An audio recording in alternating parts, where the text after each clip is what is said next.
when the diagnosis came, it was from a country GP in the South Island. He had very little research or understanding of it, and he put me on harsh medication and told me to stare in front of a mirror and look how crazy it looks to try and stop it. Because when you're 9 and you've got no support around you, and you've got a mum and a dad and a sister that care, and you don't know what to do except stare in a mirror, you kind of have to figure it out yourself. Yeah. And so thankfully the kids I went to school with at a young age were really supportive, because I was 5 through 9 and it was easy, because that was just Chris to them.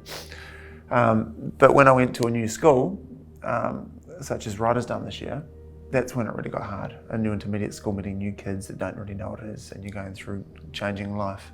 What I was prevalent with was a lot of eye rolling and tics with my, a lot of motor tics. Some of the signs I'd have been experienced since I was about 3 or 4. I think the same things affect Ryder, the anxiety and the nervousness. Like when something exciting happens, I start ticking a lot, and like if there's cross country coming up or something, I've got cross country practice, my tics get really bad and stuff. You know, treatments or therapies, are there any of those things available in New Zealand? Any of those being helpful? Well, obviously the early medication was haloperidol, which is a medication that's given to mentally unwell patients, deeply depressed. That was given to me, and that was horrific at the time. I don't know of any medications. Ryder's on a few that we're trying and experimenting with. So there's not a direct medical fix, in my opinion, for Tourette's.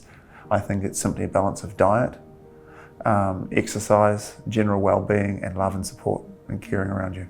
Going to this new school, I've had some people be a bit mean about my Tourette's and stuff. I want them to know that's completely normal, and if they ever see anyone with Tourette's getting bullied, they have to stop it instantly.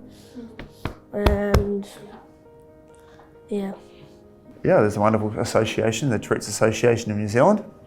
That's a wonderful place of resource and support, and they work tirelessly and hard on behalf through advocacy with very little funding and support. And so, this campaign coming up is one of the most beautiful things, I think, for Tourette's in New Zealand.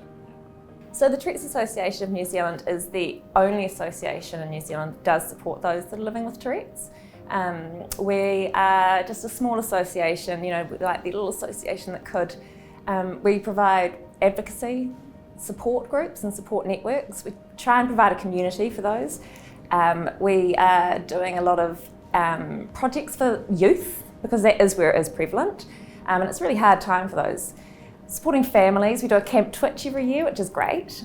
Get all the siblings, the families and everyone along, and just really trying to make it more well-known, raise awareness and just do good for the community.